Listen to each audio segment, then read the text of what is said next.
আপনারা শুনছেন মোহাম্মদ শাহ হাফিজ কবিরের লেখা সক্রেটাতেল ও প্লেটাতেলের সংলাপ বইয়ের প্রথম গল্প পরিচয় পর্ব।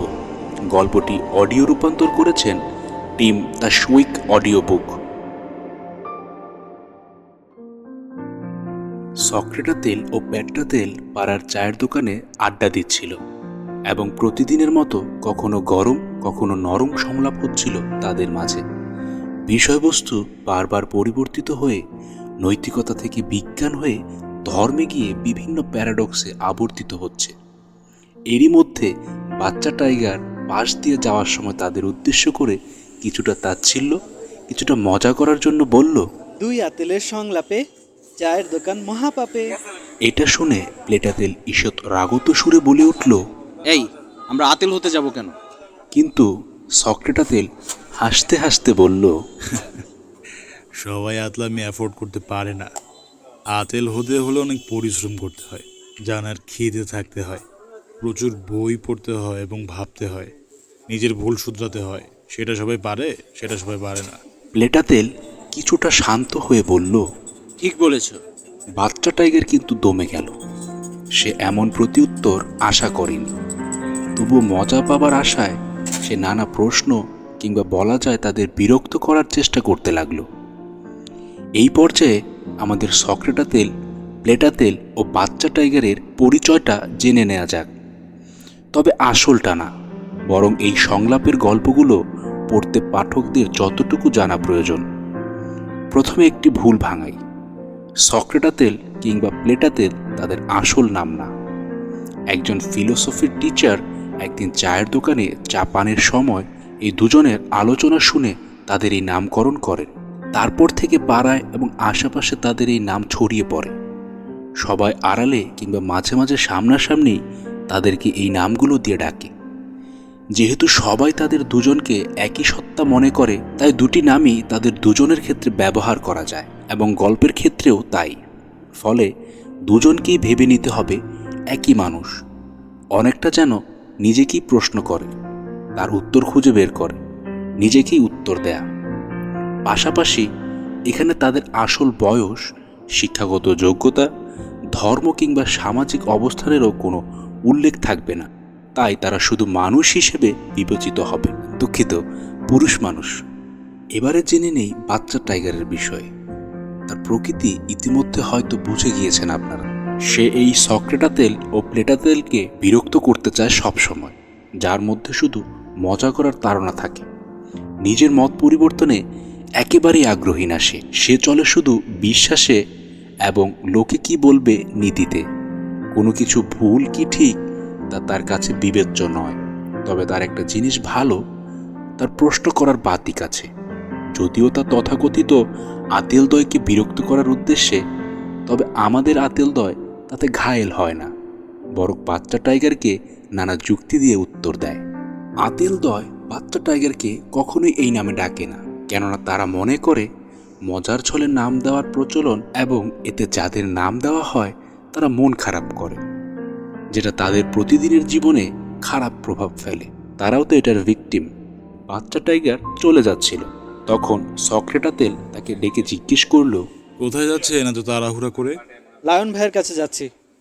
আজকে একজনের খবর আছে, আমাদেরকে তো চেনে না। আমরা নিজেরাই বা আমাদের কতটুকু চিনি? কেন, কি হয়েছে? কেউ কিছু করেছে?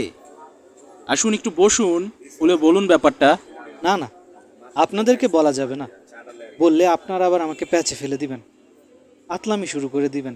না, আপনি বলুন, আমরা শুধু শুনবো। আমাদের এক প্রতিবেশী আমার আব্বার সাথে খারাপ আচরণ করেছে। আর কত বড় সাহস, সে আমার আব্বার সাথে গ্যাঞ্জাম করে। আজকে তাকে ভালো করে বুঝিয়ে দেবো আমি কি জিনিস। কিন্তু সে কি বলেছে সেটা কি আপনি জেনেছেন আপনার আব্বার থেকে? আমার জানার দরকার নেই, আমার আব্বার সাথে খারাপ আচরণ করেছে, এটাই যথেষ্ট। কিন্তু আপনাদের ওই প্রতিবেশীর সাথে কথা না বলে কেমন করে আপনি ডিসিশন নিলেন যে সেই ভুল করেছে?